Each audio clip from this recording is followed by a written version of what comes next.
Mapalad ang bumabasa ng salita ng pula. Mapalad ang nakikinig at tumutupad. Mapalad ang nahahapis at sila ay aaliwin. Mapalad ang nagugutom at sila ay bubusugin. Ang magtiis hanggang sa wakas, sila lamang ang maliligtas. Magandang hapon mga kaibigan, mga kapatid. Narito muli ang atin pong gabay sa kalusugan ng ayon sa kasulatan. Salamat sa inyo pong pagtsitsaga at paghihintay. At ngayon ay meron naman po tayong muling topic na maganda para sa ating pag-uusap ngayon at makakatulong. Dahil ang Panginoon ay tunay na nagnanais na magkaroon tayo ng magandang kalusugan. Muli, naririto si Sister Myrel, nakasamang ko ngayon. Sis, ikaw nga ay bumati. Magandang hapon sa inyong lahat at natutuwa kami na andito muli sa inyong harapan at tayo ay magdi-discuss ng mga bagay na nakakatulong sa ating buhay-buhay at especially sa health. At maraming salamat sa ating mga nanunood at mga kapatiran na naandyan sa ating mga bahay. Ayan. So, salamat, sister. At medyo malungkot lang kasi last week niya na si Sister Myrel. Pero sabi naman niya ay pwede pa rin namin siyang i-guest dito sa ating ask. Ayan. Salamat, Sister Myrel. At talagang nalove mo na kami, ha? Yes, of course. Ayan. So tayo muna ay manalangin, mga kaibigan at mga kapatid. O dakilang Diyos, maraming salamat sa kagandahang loob mo at pag-ibig sa amin. Marami pong ding salamat sa biyaya at buhay na ipinagkaloob niyo po sa bawat sa amin na ngayon. Muli ay aming itinatalaga ang aming sarili sa inyo, Panginoon, upang kayo ay maparangalan at maitaas. Ganon din, Amang Banal, patnubayan kami ng inyong Santong Espiritu sa aming pong gawain ngayon ng pag-disseminate ng education about health. At nawa, Amang Banal, kayo ang siyang magsalita sa mga tao at maintindihan nila at kanilang maisip ang iyong pag-ibig na dakila na nais mo ang lahat ay maging malusog, maging masaya, maging malakas. Salamat po, Panginoon, sa kagandahang loob mo muli sa amin, ang pagpapatawad sa aming mga kasalanan. Ang lahat na ito ay aming hiling at dalangin sa matamis na pangalan ng aming Panginoong Jesus. Amen. Amen. Ayan. Ayan. Ngayon, ang ating topic ay about appetite. Ayan, ang the appetite. Yes. Alam nyo ba, sa mga tao, no, na nakita ko minsan kasi yung mga patalastas, no, sa mga TV or kahit naman sa social media, maraming mga temptations. Pero itong pag-uusapan natin is yung appetite natin ay para sa magandang paraan o magandang mga bagay para sa kalulusog natin, di ba? So yan, ang ating key text ngayon ay makikita natin sa Genesis 1:29. Ang sabi nga doon, and God said, ang Diyos mismo nagsabi, no? Behold, I have given you every herb bearing seed, which is upon the face of all the earth, and every tree in which is the fruit of tree yielding seed, to you it shall be for meat. Sister, ano po ba ang i-explain natin tungkol dito sa sinabi ng Panginoon na to sa Genesis 1:29? Okay, so ang Genesis 1:29, actually yan yung pinaka verse na tinuturo sa atin kung ano ba talaga ang tunay na pagkain. Okay? So, si God, binigay sa atin yung herb, sabi nga, na nagkakaroon ng mga buto. Yan. So, yung mga buto na yon, yun yung sabi nga, palatandaan na yan ay pwede mong kainin. Sabi nga gano'n. So, at ang mga punong kahoy na nagbibigay ng prutas na mayroong buto. Oo. At saka, ano pa nga yan? Lahat ng punong kahoy, sabi nga dito. Oo nga lahat ng punong kahoy ay nagbubunga ng prutas, seed, ay pwede nating kainin. At iyan ay, sabi nga, iyong meat. So, okay. Ano nangyari? Bakit ang mga tao ngayon ay hindi na kumakain ng prutas talaga at gulay? At sabihin natin, hindi lahat, but most of them are actually eating the meat. Literal na meat? Yes, they are defining as meat. So, eto, sa Bible, ang meat talaga is yung dinefine ni God as the seed-bearing fruit. At saka yung herb na mayroong mga seeds. Right? Pero, as time goes by, meat was defined as laman. Laman ng karne. Flesh, flesh. So, what happened? Kaya nga, naiba ang definition. Yes. So, this time we'll go back to the Bible and we will try to make sure that we understand fully what is meat all about. Yan. So, ngayon, ang Bible ay nagsasabi kung ano talaga ang dapat nating kainin. And we have to go back to the basic. Yes. That tells us what is meat all about. So, yun yung ano ng Genesis. So, now we go to the appetite. Ang appetite is actually built up in the satiety center of the brain.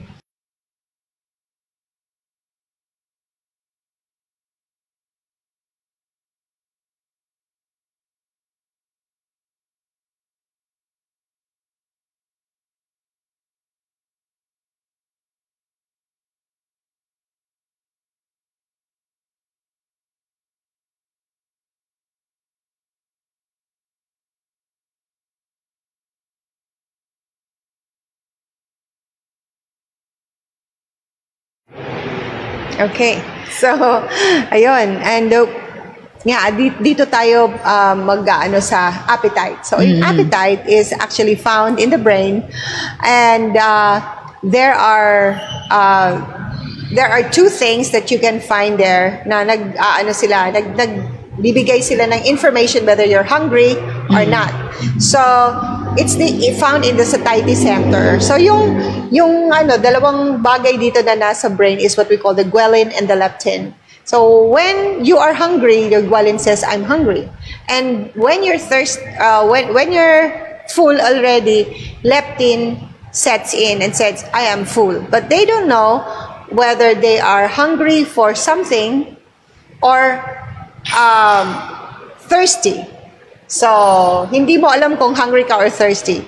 And most of the time, meron nga nang sabing fake na hunger. So, ang ginagawa, usually ang ginagawa namin for our patients, we ask them to drink first before they eat. So, ngayon, balik tayo dun sa inaana natin, yung appetite. Yes. So, meron ang ating tongue, may mga senses yan dyan na we have the liking for like sweets, sour, bitter. Ano pa? Lima yan Yeah. Sweet, sour, bitter, saka yung bland lang siya. Yung parang neutral. Yeah, meron siya ng meron actually ng umami. Sabi that's ang umami is actually found in nuts and seeds and meat. Yung mga malinamnam kumbaga. Yes, malinamnam. And then of course there's yung meron ng maanghang, and these senses actually are developed when we eat a specific thing, like a specific food, and when it's always being triggered, nadidevelop yung ating liking for that specific food. So, kaya kung palagi na lang tayong karne every day, nawawala yung appetite natin for like vegetables. So, ganun yun. So, parang tinitrain din natin yung ating taste buds for a specific taste. Pero, kung halimbawa gusto natin ng magandang or good food like vegetables and fruits, ang tongue din natin is nagde-develop din siya as we go. Oo, Yun. tama. Kasi nga, minsan, may nakausap din ako na yung parang first time kong magpa-check up sa isang tawag dito, lifestyle medicine doctor. Okay. Yan. Si Dr. Santillana. Hi, shout out kay Dr. Santillana. Sabi niya sa akin, lagi ka bang nagki-crave for sweets? Sabi niya ganon. Kasi chinek niya yung blood ko. Sabi niya, mataas daw yung ano ko, hindi naman sugar, kundi hormonal imbalance. Meron akong ganon. Sabi niya, sabi niya, kung lagi ka nagki-crave ng sweets, masama yan, sabi niya. So, dapat mag-ano ka. Pag nag-crave ka ng sweets, ang gawin mo, kumuha ka ng salt. Ilagay ko daw sa dila ko. Yun. Para mapapalitan yung panlasa ko. At saka water nga naman. So, yun ganun pala ang dapat sa atin, kapag nagki-crave tayo, yung appetite natin parang subisipa, di ba? Yeah. So, yung cravings kasi, actually, it's, sabi pa nga sa kung i-define natin, it's actually a lust of the flesh. So, it's just what we like, but it's not healthful for our bodies. Yes. So, there are things that we can do, kagaya nga niyan na you have to eat some salt. However, ano talaga siya, when you want to like eat sweets, you can like, yes, eat like 3 times or 3 bites. And you have to eat from memory. Oo. Because, ang tawag dyan, memory eating, pag natikman mo na, dapat okay ka na. Hindi na yung parang busugin yung sarili mo. Yes. Ayun. Yes. So, you don't have to binge. Kasi ang kadalasan, like, ang brain natin, when we try to think of yung pinakagusto nating pagkain at sinuppress mo siya.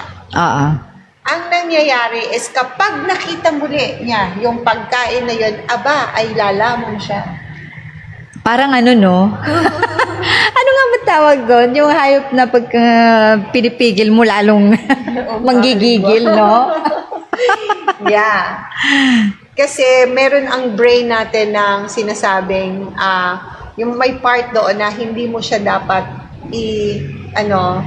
i-suppress ng todo because ang mangyayari doon is siya naman ay madidepress. So, kaya kailangan ibabalance din natin. Ayun. So, yes, kahit nga ako if you want to eat ice cream, yes, by all means you can, but only 3 bites. Yan. Ayun. Tapos kasi actually, eto pa, once we suppress those kinds of things, ang mangyayari doon, nadidepress yung pasyente. Oo nga. Kasi hindi niya natikman. Di ba? Hindi niya natikman. Tapos, kaya nga, in the plate, sometimes pag naandun tayo sa buffet table, we have to have some kind of a bite-size, di ba? Kahit sa hotel, mag-buffet kayo, mga bite-size lang siya. And you have to eat a little of everything. Para hindi ka mag-crave or mag-binge ng something. Kaya minsan, pagka madami, hindi mo na makakain ng iba. Oo. Yes. Lalo na sa potluck, di ba? Ang dami-dami. Yan, iba ang daming kanin. Oo. Pero nagkukos pala yun ng ang tawag dito? GERD, no? Yes. Yung maraming pagkain masyado. Yes. So, yung kaya lang ng katawan natin kainin. Kasi like, kagaya na sila Daniel, di ba? When we speak of Daniel, sila ay mga taong very disciplined sa pagkain. Oo. In fact, hindi sila kumain ng mga food ng mga Egyptians. At pinili nilang kumain ng pulses and water. Oo. Yeah. Oo, ng mga Babylonians. Yes, ang kanilang pagkain ng hari at saka yung pagkain na yung inumin. Pati inumin in-indicate, 'di ba, sis? Oh, 'di ba? Tingnan mo ano nga si Brother John Lloyd yung ating PowerPoint para makita nila. Ayan no, sa verse 4, children in whom was no blemish. Tinan mo, no?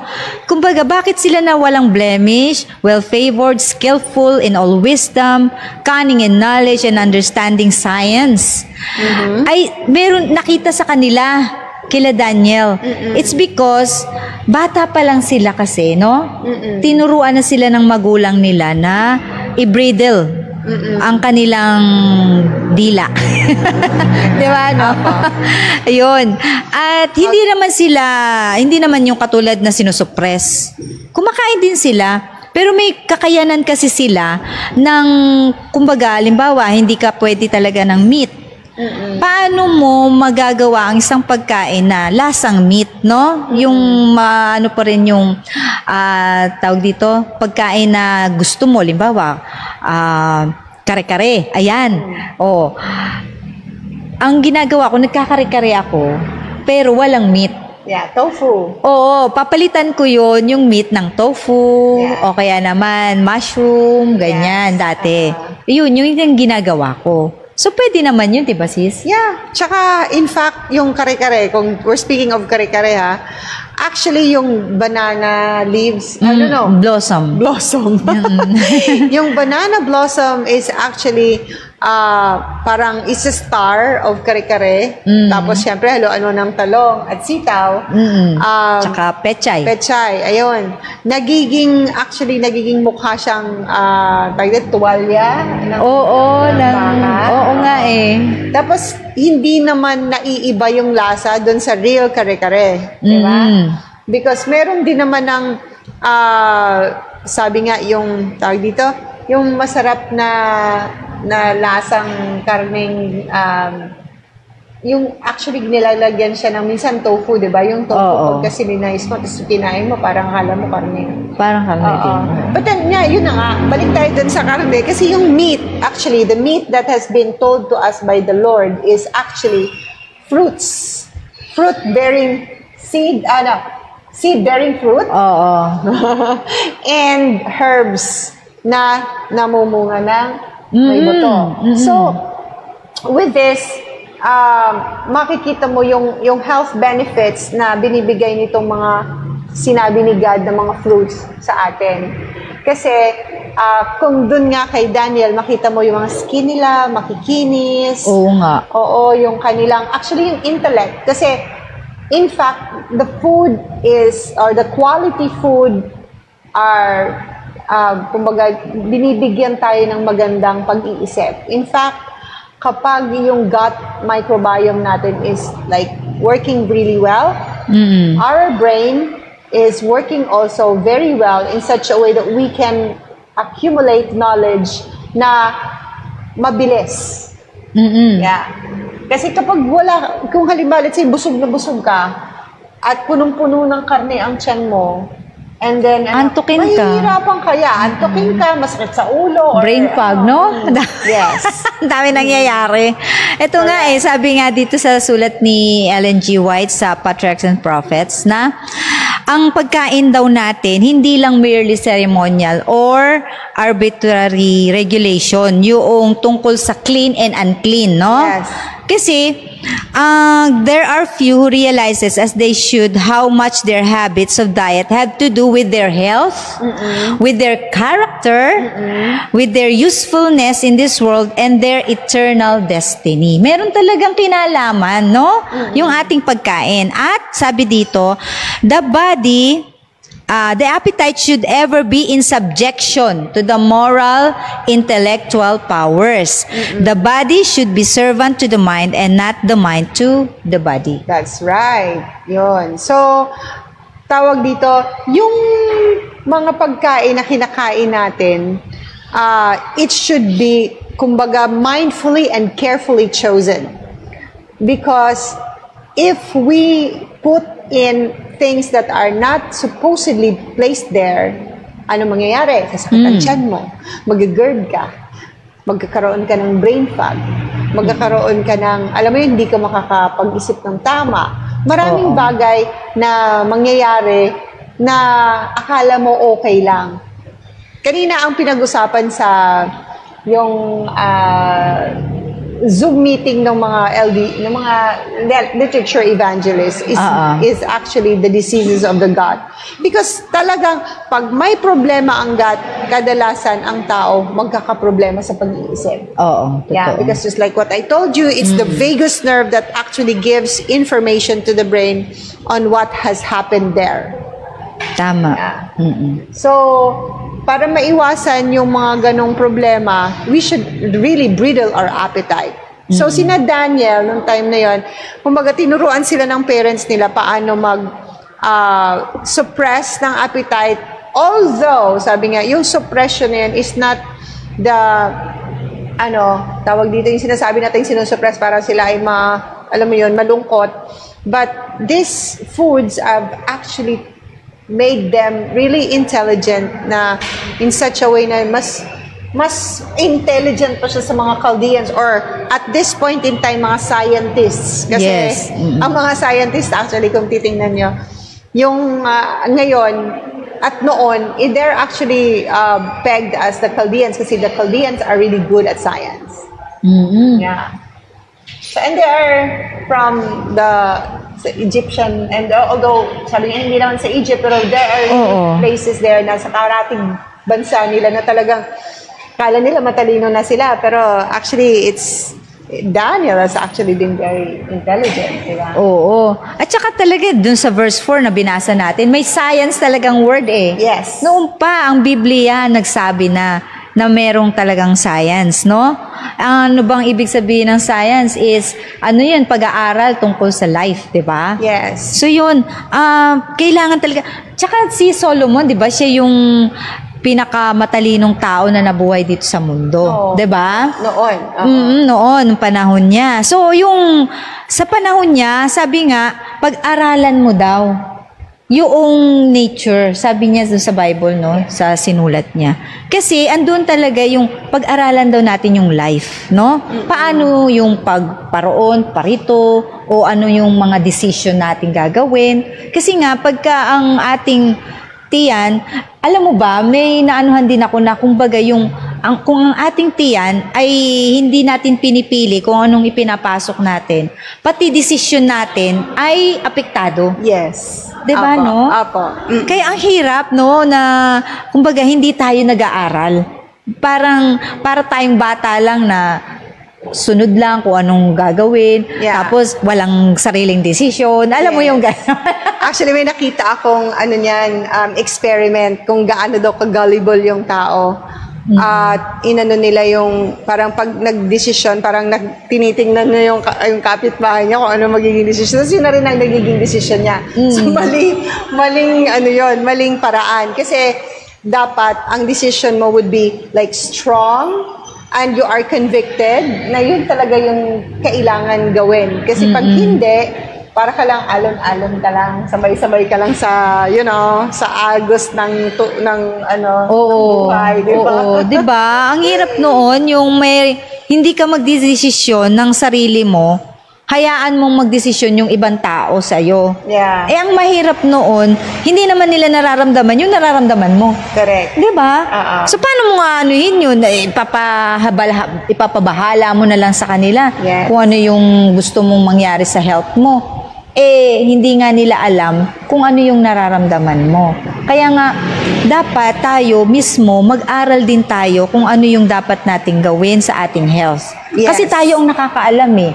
Meron dyan, halimbawa, okay sa kanya yung ganitong pagkain. Pero, it doesn't mean na okay din sa'yo. Alam mo yun? May time nga na may kumain kami, no, pare-pareho kami ng kinain. Tapos, biglang ako, naramdaman ko, gusto ko na agad pumunta na CR. Alam mo yun? Nag-react yung tiyan ko. Yeah. Pero sila, hindi. Okay lang sila. So, may mga ganong cases talaga na it doesn't mean na mag-good sa kanya ay good din sa'yo. Yeah. Kaya kailangan tayo, alam din natin. Tsaka, actually, yung good food is always basic naman yan eh. Kumbaga, when we want to eat the right kind of food, pare-parehas naman yan. Siyempre, nalinis, maganda yung condition ng pagkaluto, hindi siya panis, ganon. Siyempre masisiraan siya, no, pag panis yan, di ba? Tapos, kahit naman kumain ka ng other food na sabihin mo hindi yun para sa iyo, pero sa kanila okay lang, actually, eventually, lumalabas din yung, alam mo yun, yung repercussion ng pagkain. Okay, sabihin natin, kagaya nito. Like, kayo mga Adventist, bakit hindi kayo kumakain ng ganito? Saan ba yan mahahanap sa Bible? So, let's go to Leviticus, di ba? Oo. So, sa Leviticus, nakaano naman doon, sa Leviticus 11, nakalagay naman doon kung ano yung pagkain na dapat nating kainin. And, naandyan, specify. Especially the whole of verse 11, naka-specify dyan kung alin ang pwede mong kainin at hindi mo pwedeng kainin. Tama. Yes. At pag tinanong bakit hindi? Well, sabi nga, ang mga Adventist minsan hindi nila masabi, pero actually, scientifically speaking, those food that has been asked by God not to be eaten are actually, sabi nga, unclean. But if you look into the scientific studies, these food are actually not good for you kasi meron sila ng chickenella, yung baboy, let's say, gano'n. Yung mga, sabi nga, yung cloven food, tsaka between hindi cloven food, yung mga gano'n. God has a reason why He doesn't want us to eat those stuff. Kasi nagkaroon lang tayo ng chance na kumain ng meat because during the time of Noah, when they went out of the ark, walang masyadong makain na vegetables. So God allowed them to eat meat. But this sabi nga, hindi naman talaga meat, no? Flesh, I would say. So God allowed them to eat flesh, but this flesh are actually the flesh that are from clean animals. Yeah. So, in fact, even the internal organs of the animals are not supposed to be eaten. Yes, pati yung taba. Yun, yung taba at yung flesh. So, hindi siya pinayagan. So, in fact, dapat yung kakainin mo lang yung roasted meat. Yung roasted na flesh ng animal at yung laman loob at ang dugo ay hindi niya pinapakain. Tama. Yung parang tinatawag na kosher way ng pag-prepare, 'di ba? Yun nga. Kasi mga kapatid, kahit nga sa isda tinan ninyo, yung mga Navy, 'di ba? Mayroon silang instruction sa kanilang trabaho na pag kayo nasa dagat tapos dumating sa point na kailangan mag-survive sila dahil na shipwreck, ganyan. Alam nyo ang instruction sa kanila, ang kakainin nyo lang ay yung merong kaliskis at yung may palikpik. True. Other than that, wag na kayong kakain. Bakit? Nakalagay kaya yun sa Bible. Yun ba yung gusto nila sabihin? Hindi. Kundi, alam nila kasi nila sa science, based on science, alam nila, safe yung mga ganong klase ng isda at pagkain doon sa dagat, no? Yes. Yung may fish and scales. Yes. Fins and scales. Yeah. Oo, di ba? Kasi actually, ang isa dun sa, syempre, iniiwasan is, of course, kung sa tuna man yan, it's the mercury in tuna. And those animals without fish and scales, mas mabilis ang nila, alam mo yun, yung absorption ng mga toxins. So, hindi talaga dapat kainin yan. Kung talagang survival mode sila. Tama. Tsaka, naman, di ba, naka-define naman yan sa Bible na kailangan, ang kakainin lang talaga natin na healthful sa katawan natin is the herb with seed, okay, and the fruits with seed as well. So, paano pala yung mga seedless? May mga seedless na ngayon. Yes, because they are either hybridized or they are genetically modified. Yun na nga Alam mo sis, nung minsan nung nandun ako sa US, meron tayong, kasi lagi sila nagpa-potluck, ganyan. So, sinabihan ako ng isang kapatid doon na wag daw ako kakain ng grapes na walang seeds. Kasi daw, hindi daw yun healthy. Yeah. Pero, talaga naman ang grapes hindi mo dapat kainin ng marami. Because of the taas na sugar. Oo, tama. So you have to like minimal lang na amount that will not shoot your sugar. Tapos eto pa. Sa Bible, sabi niya, bakit pa na sa Bible na andun din yung wine? Oo nga. Oo, di ba nandun naman talaga yung wine? Tama sila. Eh bakit hindi daw tayo umiinom ng wine? Okay, here's the thing. Ang wine ngayon, just like what I told you ata last time, ang wine ngayon is actually nilalagyan nila ng yeast para mas mabilis Oo nga. Pero yung wine noong panahon, hindi siya nilalagyan ng yeast, kundi yung fruit juice. Oo. Yes. Yan lang yun, yung juice. Kasi even if you go to Sicily, sa Italy, actually, ang Sicilians are very good at making wine, but this wine is not the wine that we want na mayroong kagat na ano. The wine that they're taking is fruit juice. Pwede man mag-stay siya for a longer period of time, but wala siyang brewer's yeast or wala siyang yeast na hinalo. Ay, parang katulad nung Welch. Ang Welch, maraming halo. Maraming halo talaga. Oh, actually, Welch, I don't really consider Welch as a healthy drink. Yeah, and it's not really tawag dito, a pure extracted juice from grapes. In fact, marami sa kung ano-ano pang nakalagay doon. Okay. The healthiest, sabi nga, wine is the fruit extract. Oo. Kaya, minsan, mahirap maghanap. Pero pag naghanap kayo ng grape wine, yung grape juice rather, ano siya, yung extract. Yung extract talaga. Hindi yung merong halong kung ano-ano pa. Kasi actually, pag binuksan mo yung Welch, marami yung nutrition facts. Oo nga. Ang dami ngang nakalagay. Tama. Oo. Tapos yung isang pastor din na nakausap ko, sabi, kasi nag-usap kami tungkol sa pag-cleanse ng tiyan. Sabi, maganda raw yung apple. No? Ganyan, pang-cleanse, pati sa kidneys, parang ganyan. Ngayon, sabi niya, oo, kahit yung apple-apulan. Sabi ko, Pastor, ano yung apple-apulan? Sabi niya, yung nabibili sa grocery na fruit juice, apple juice, sabi niya.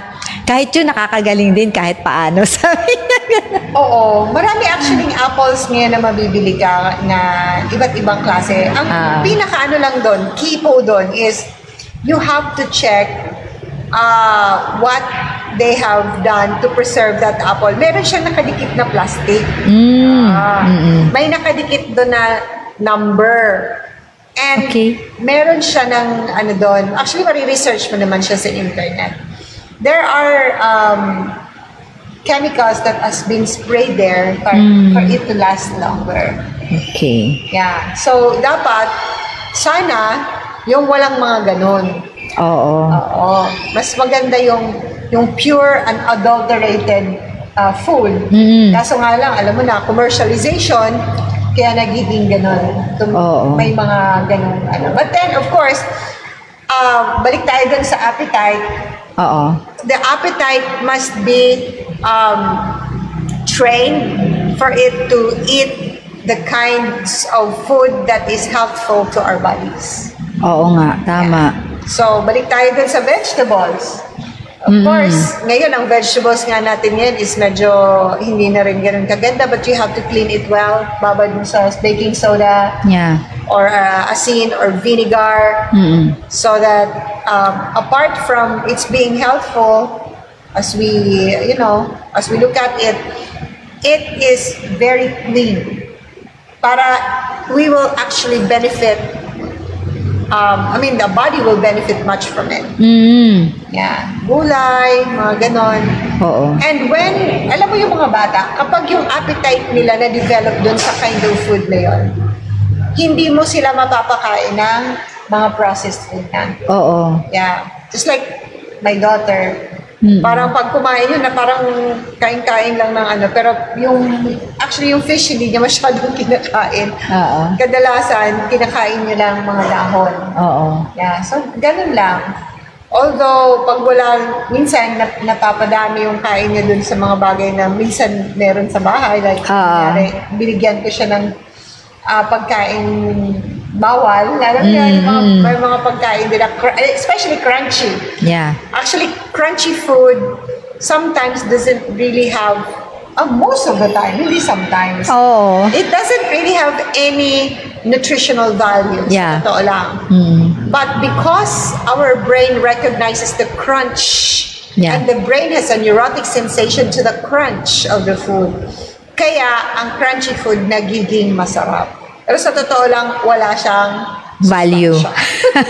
Walang value, no? Oo nga, bakit ba yung mga chips na yan, gustong-gusto talaga natin? Yeah, totoo naman yan. Corn chips. Yung pala, dahil sa crunch, no? Yeah, Ayan. kasi nga, it is recognized by the brain as yung bang crunch na nagpapasarap. Pero hindi. Actually, there are things that the brain really recognizes as good food, pero hindi. Crunchy, gooey, yung yummy, mga sweet. So makikita niyo po sa mga fast foods. Ano ang meron doon? Chicken Joy, crunchy. Oo nga, no? Burger, may cheese kasi that's gooey and yummy. Gooey and yummy. May ice cream kasi gooey and yummy. Ang pizza, merong crunch, merong gooey. Oo. So if you look at the psychology of fast foods, most of the food that is in the fast food are crunchy, yummy, gooey. Oo nga, no, nakaka-addict pala yung mga yun. Yes. Hindi kahit sa bahay, sis. Dati, paborito ko yung pritong isda na as in crunchy siya. Yeah. 'Di ba? Masarap kasi siya.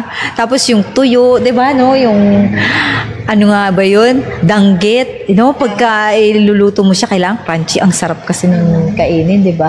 Dahil pala nasanay yung ating brain doon sa crunchiness. Yung sa neurotic sensation. But of course, if you want to change your lifestyle, you choose some kind of a crunchy food. Okay, let's say lettuce is crunchy. Oo nga, no? Pipino is crunchy. Apple, crunchy din siya. Crunchy. So you just have to, choose something that will feed the mind with something that it likes, but it's not that something that is Bad. Violating the rules of law. Yeah. So you can actually have them. You can give your children those kinds of stuff. So, may crunchy ka na. Pagdating naman sa gooey, you can have,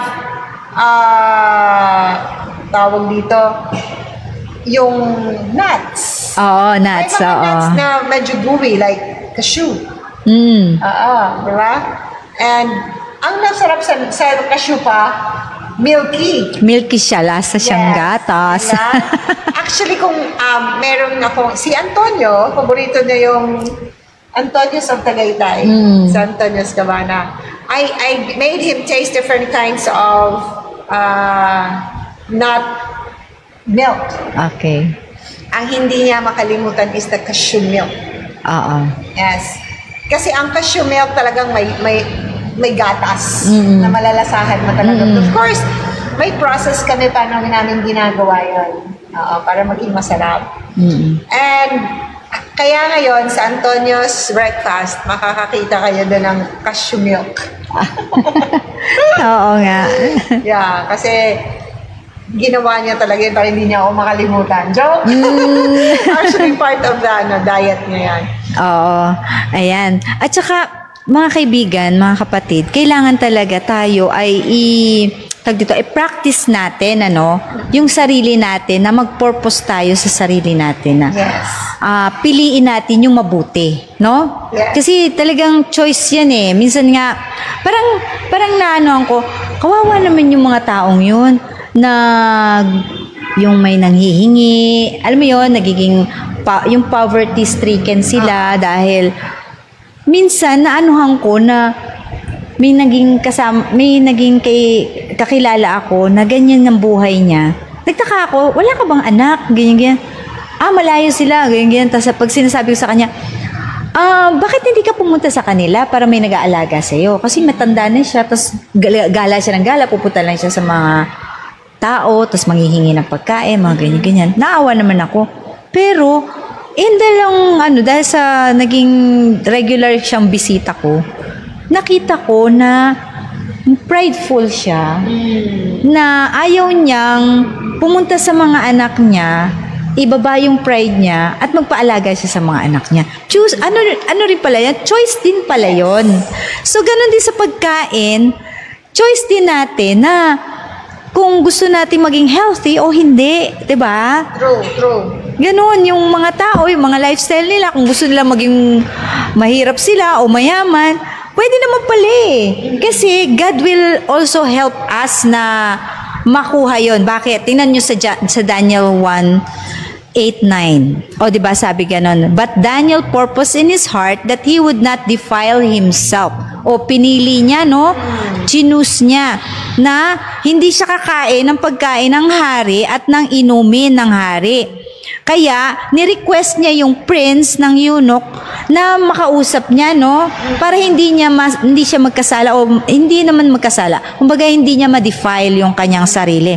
Pero tinaman niyo sa verse 9. Now God had brought Daniel into favor and tender love with the prince of the eunuchs. Tinan mo, no? Ang galing ng gawa ng Panginoon na kapag pinorpose mo na, Lord, susunod ako sa'yo. Gusto ko ganito para matuwa ka sa akin. Pero, alam ng Diyos, wala kang kakayanan. Di ba?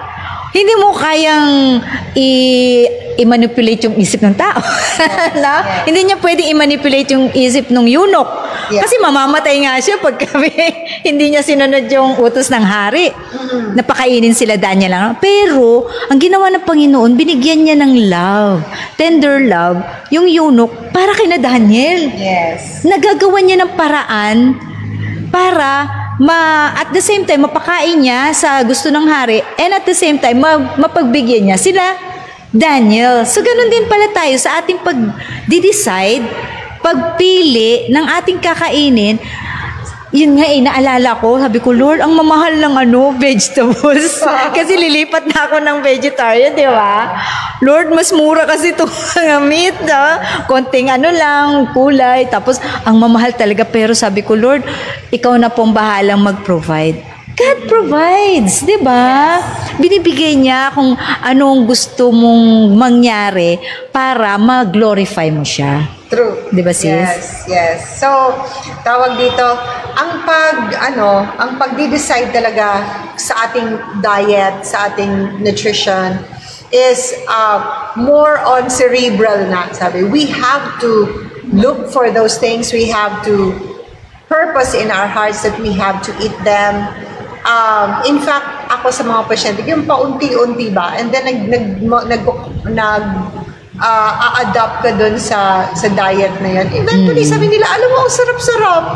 Yung salad na merong arugula, may nuts, may strawberries, may blueberries. Sabi niya, hinahanap ko na tuloy. Yung crunch na nasa chips, hinahanap ko na doon sa lettuce. Oo. Sa nuts. Sa nuts pa rin, may crunchy rin. So, it's about mindsetting. Balik tayo dun sa mindsetting. Diba? We have to set in our minds and of course, purpose in our hearts that we will really eat those food that has been recommended to us. Kasi ngayon, ang nangyayari, easy ang diba? Parang easy ang mag-medicate. Pagka may sakit ka, punta ka sa doktor, bigyan ka ng tableta. Inom ka lang, tapos na. Okay na. But, in the long run, hindi ka naman talaga natatanggal dun sa particular maintenance na yun, kundi much more na nalulubog ka dun at much more na nagkakaroon ka ng problema. Siya nga. Yes. So, ang food natin and our appetite natin dun sa particular food na yan must be developed in order for us to have a healthy body. Oo. So, ano ba yun? Balik naman tayo dun sa di ba? Yung seed-bearing herb and tree and the leaves. Diba? And sabi ka nga dun sa kung kailangan natin maggamot and the leaves of the trees is for the healing of the nations. Siya nga. Actually, yun naman talaga yung Kaso nga lang, when this Western medicine came into the picture, binili siya ni Rockefeller noong 1913. And the doctors are trained, most doctors were trained to become prescription doctors instead of giving them the patients food as medicine. Oo nga. Yeah, binago nila lahat ang turf. Oo. So, parang the doctors are trained to prescribe medicines. Diba? Tsaka pag wala ka ng lisensya, hindi ka pwede mag-prescribe. Babalik ka talaga sa doktor. O tsaka ginawa nilang parang quack doctors, yung mga nagbibigay ng plant-based, no? Yeah, food, yeah. Pero ngayon, ang kagandahan sa panahon natin ngayon, naging matalino yung mga tao. Diba, no? Sa bagay, sinabi naman yan sa Bible, sa Daniel, diba? Na darating ang panahon na magiging matalino ang mga tao. So, naiintindihan nila kung paano gumagalaw at saka kung anong need ng katawan natin. Yeah. Yung raw materials na kailangan ng katawan natin ay yung mga fruit-bearing seeds, yung mga nasa Genesis 1:29. Ganon din dito sa Psalms 104, verse 14-15, ang sabi dito, ang Diyos daw ay pinapatubo ang mga grass to grow para sa mga hayop at ang mga herbs naman para sa mga tao, no? Para mabigyan sila ng pagkain sa earth.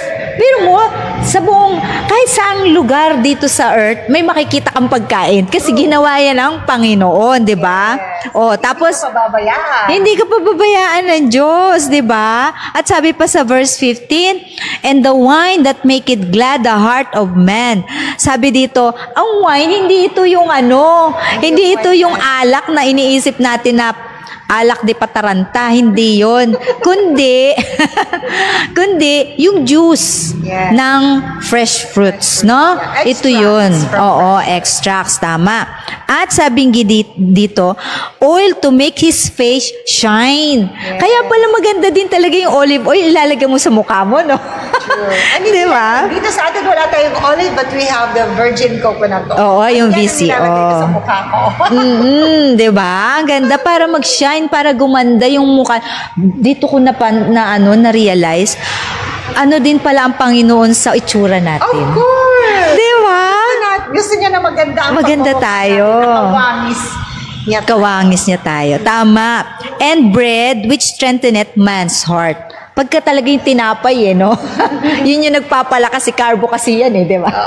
Pero sabi nga, yung time nga na ang nire-recommend niya is the unleavened bread. Oo, unleavened bread. Tama. So, yun. Ang unleavened bread, actually, meron tayong sourdough bread na wala siyang leaven, but it's actually the leaven that is natural na nag-arise yung bread sa, pag giniluto natin. Tsaka hindi nakakakos ng hyperacidity. Yes. Tama. Oo, di ba? So, yun. I think, ang ganda, no, ng ating pinag-usapan, May tanong pa sana ako, kaya lang, may tanong dito kanina. Ano nga ba yung tanong? Ang sabi ay, marami na. Yung mga dried vegetables daw ba? Kasi uso ngayon yan, sis. Okay. Yes, no? they are healthy. Healthy. Okay. Healthy daw yon, Sister Lou. Yeah. At sabi ni Sister Kerma, may ask po ako, yung vegetable ba still healthy if frozen? Like saluyot, kulitis, parsley, even celery. Kasi dito sa Cyprus, if winter na wala ng mga saluyot at kulitis at iba pa ang gulay. Yeah. Actually, yes. You just have to freeze it na maganda yung conditions. Yes. Kasi actually, sa bawat lugar kung nasaan tayo, sabi nga, the Lord has provided and provision food for each person. Now, whatever the means of preparing, preserving, and whatever, so meron tayong iba't ibang paraan. So there is drying, there is freeze drying, there's freezing, para pagdating ng winter, hindi tayo magugutom. Tama. Yes. At saka, ang maganda advice, pag frozen na gulay or fruits, tapos gagamitin mo na siya, pinakamagandang pagpapacking niyan yung maglalagay ka na nung tamang-tama lang na iluluto mo. 'Di ba? Yes. Tapos ilagay mo na yan dyan sa ref. Tsaka magandang design yun. Iba-ibang kulay, di ba? Tapos, pagka luluto ka na, kukunin mo na lang yung pinak mo ng tamang-tama lang. Frozen siya, ilagay mo talaga siya doon sa lulutuin mo. Kasi, wag mong hintayin magto. Pangit na siya pag nagto. So, kailangan, frozen siya, ilagay mo na siya. Ganun yun, no? Yan. Ano pa? From fresh fruits to frozen, healthy pa din po ba? Yes. Yes. Yeah. Kasi nga, iba't ibang lugar yan eh. Hindi natin pwedeng sabihin na gano'n na lang, hindi mo pwedeng i-freeze or ano. Kasi paano pag winter talaga, wala ka na makakain. And that is one way that God has provision for each one of us. Oo. Yeah. May mga, even, yung mga frozen, napipreserve yung yung vitamins and minerals dun sa pagkain na yon. Yung dried, ganun din. Lalo na pag sun-dried and then it's winter, kakainin mo, there's already vitamin D in those kinds of fruits. O, diba? Nadagdagan pa ng vitamins. Kasi sun-dried eh. Diba? Ano pa? Meron pa ba? Meron pang question. Ayan, yes, dito po, ang mga juice po, na nakalagay ay vino. Vino. But juice siya. Yes. At saka, ano yun? Yung sunflower. Saka, ang oil naman dito is sunflower oil. Oo. Kaya nga, hindi lahat ng pagkain na meron kami dito ay parehas sa inyo. But those things are provisioned by God so that you will have things that can be eaten and can nourish yourselves. Ayun. Oo. So, meron pa ba tayong questions? Wala na? Tingnan natin. Ayan. Thank you. Sabi niya, like ngayon ang dami kong colitis nakalagay sa cellophane, just enough for cooking. Cooking. Ayan. Okay. So, tama yan. Very good. So, kahit basta may gulay, may prutas kayo dyan, at hindi basta-basta nasisira at nagagamit yun during winter, that's fine. Ayan. At saka tama, dapat tayo ay alagaan natin yung sarili natin. Kasi magiging mas blessing tayo, no? Sa kapwa natin pagka tayo ay kaya nating asikasuhin yung sarili natin, di ba? Right. Di ba yun naman yung definition ng healthy, na kaya mong asikasuhin yung sarili mo, nagagawa mo yung mga bagay na dapat mong gawin, di ba? And God will bless you kapag yun yung hiningi mo sa Kanya. Di ba? Kasi yun yung faith eh. Pag humingi ka sa Panginoon ng bagay na gusto mong gawin, by faith, mo yun, maniwala ka na yun ay ibibigay niya sa'yo. At actually, nandyan na siya. Genesis pa lang. Andyan na lahat ng kailangan natin. That's right. Kailangan lang nating i-discover. Ayan. So, any suggestion po ng fruit juices? Actually, lahat ng fruit juices is okay. It's just that meron tayo ng right portioning. So, yun ang guidelines po natin dyan, yung GL and GI. So, kapag ang fruit juice ay may 55 and below na GL and GI, that is good and it can regulate your sugar in the body, especially fructose. Yung let's say, mayroon tayo dyan ng berries, mayroon tayo dyan ng oranges, mayroon yung iba dyan loquat, but it's the right portioning. Okay, yung Del Monte juices po ba healthy? Yeah, but hindi masyadong talagang tamang portion. Kasi ako umiinom din ako ng Del Monte fruit juices. Although, hindi ko lang sure yung iba yung merong halo na Pero yes, yung pineapple juice is actually rich in bromelain. Ang papaya is papain. It's actually good for the gut. Yung hindi ko lang talaga nire-recommend ngayon is yung mga yogurt na kukuha mo sa groceries kasi pag binasa mo siya, hindi talaga siya yung totoong yogurt. Alam mo, inaano ko nga ngayon mag-experiment ako Kasi yung coconut yogurt. Yes. Yun, sarili mong gawa. Pwede rin sa sa gata. From gata. With kefir. With kefir, yun. Yeah. That, gagawa ako mamaya. Yeah, that's cool. So, okay na po tayo? Ayan. Okay.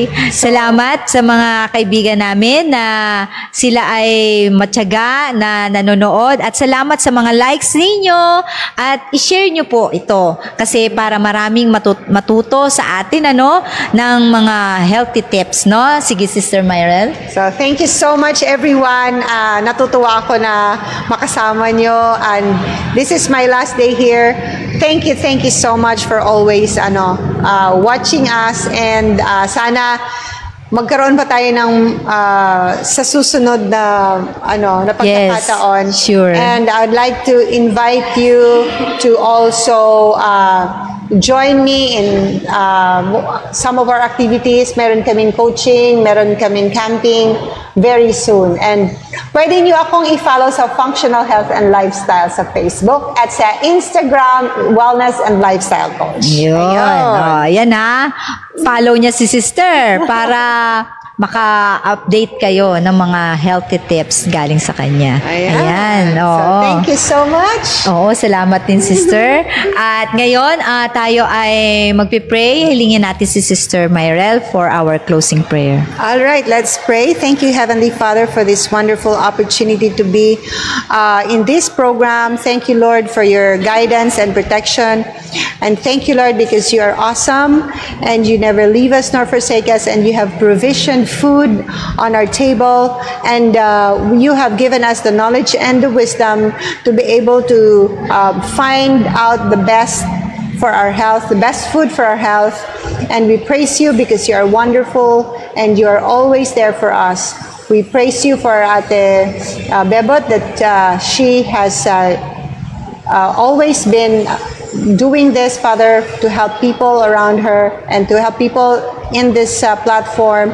And Father, we praise you and we thank you for always giving good health to them, and also for our director and the crew. And we thank you for the blessings of life and strength, and for hearing and answering our prayers. Forgive us from our sins. In Jesus' mighty name we pray. Amen. Mapalad ang bumabasa ng salita ng pula. Mapalad ang nakikinig at tumutupad. Mapalad ang nahahapis at sila ay aaliwin. Mapalad